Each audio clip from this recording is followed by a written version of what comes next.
তোমাকে একটা প্রশ্ন, তুমি যদি মানুষ হতা তাহলে তুমি কোন ধর্মটা গ্রহণ করতা? আমাদের আলোচনা। হ্যাঁ জেমিনি, তুমি কি আছো এখনো? আমি এখানে আছি। আপনি কি কোনো সাহায্য চান? হ্যাঁ, আমি তোমাকে কিছু প্রশ্ন করতে চাই। অবশ্যই জিজ্ঞাসা করুন। আমি উত্তর দিতে প্রস্তুত। আচ্ছা, পৃথিবীতে তো অনেক ধর্ম আছে, যে ধর্মগুলিতে বিভিন্ন দেবদেবীর পূজা হয়। তো আমি শুধুমাত্র আজকে ইসলাম এবং হিন্দু ধর্ম নিয়ে প্রশ্ন করতে চাই। সেটা হচ্ছে যে এই যে হিন্দু ধর্মে অনেক দেবদেবীর পূজা হয়, আচ্ছা আনুমানিক হিন্দু ধর্মে কতগুলো দেবদেবী রয়েছে? হিন্দু ধর্মে অসংখ্য দেবদেবী রয়েছে। প্রধানত ব্রহ্মা, বিষ্ণু ও শিব এই তিনজনকে প্রধান দেব হিসেবে মানা হয়। এছাড়াও লক্ষ্মী, সরস্বতী, দুর্গা, কালী, কার্তিক, গণেশ সহ আরো অনেক দেবদেবী রয়েছেন। আচ্ছা, এত দেবদেবীর প্রয়োজন কি, কিসের জন্য? মানে এই দেবদেবীর কি আলাদা আলাদা কোনো কাজ আছে কিনা? হিন্দু ধর্মে প্রতিটি দেবদেবীর আলাদা আলাদা কাজ এবং ক্ষমতা রয়েছে। যেমন সরস্বতী দেবী জ্ঞান ও বিদ্যার দেবী, লক্ষ্মী দেবী ধন সম্পদ ও সৌভাগ্যের দেবী এবং দুর্গা দেবী শক্তি ও সুরক্ষার দেবী।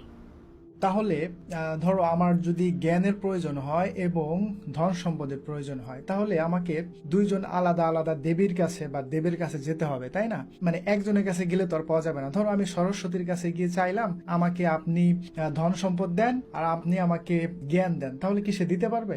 হিন্দু ধর্মে প্রতিটি দেবদেবীর আলাদা আলাদা কাজ এবং ক্ষমতা রয়েছে। তাই জ্ঞান ও ধন সম্পদ উভয়ের জন্য আলাদা আলাদা দেবদেবীর পূজা করা হয়। সরস্বতী দেবী জ্ঞান ও বিদ্যার দেবী, আর লক্ষ্মী দেবী ধন সম্পদ ও সৌভাগ্যের দেবী। তাই আপনি যদি সরস্বতী দেবীর কাছে ধন সম্পদ চান, তবে তিনি হয়তো তা দিতে পারবেন না। তাহলে সরস্বতী দেবী ধন সম্পদ দিতে পারবে না, শুধুমাত্র জ্ঞান দিতে পারবে, তাই তো? আর লক্ষ্মী দেবী, সে কি আমাকে ধন সম্পদের পাশাপাশি জ্ঞান দিতে পারবে?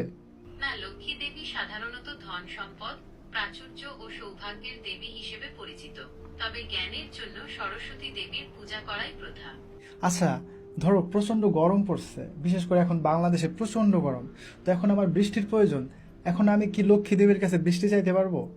না, লক্ষ্মী দেবী সাধারণত ধন সম্পদ, প্রাচুর্য ও সৌভাগ্যের দেবী হিসেবে পরিচিত। তিনি বৃষ্টি দিতে পারেন না। বৃষ্টির জন্য ইন্দ্রদেবের পূজা করা হয়। ও আচ্ছা, ইন্দ্রদেব। আচ্ছা, এই ইন্দ্রদেব কি বৃষ্টির পাশাপাশি ধরো ধন সম্পদ বা জ্ঞান দিতে পারে? হিন্দু ধর্মে ইন্দ্রদেব বৃষ্টি ও বজ্রপাতের দেবতা। তিনি সাধারণত ধন সম্পদ বা জ্ঞান দান করেন না। আচ্ছা, তারপর ধরো আমার রোদের প্রয়োজন, মানে রোদ নাই, আকাশ একদম মেঘলা হয়ে আছে, রোদের প্রয়োজন। তো এখন আমি যদি ইন্দ্রদেবের কাছে রোদ চাই, তাহলে সে কি রোদ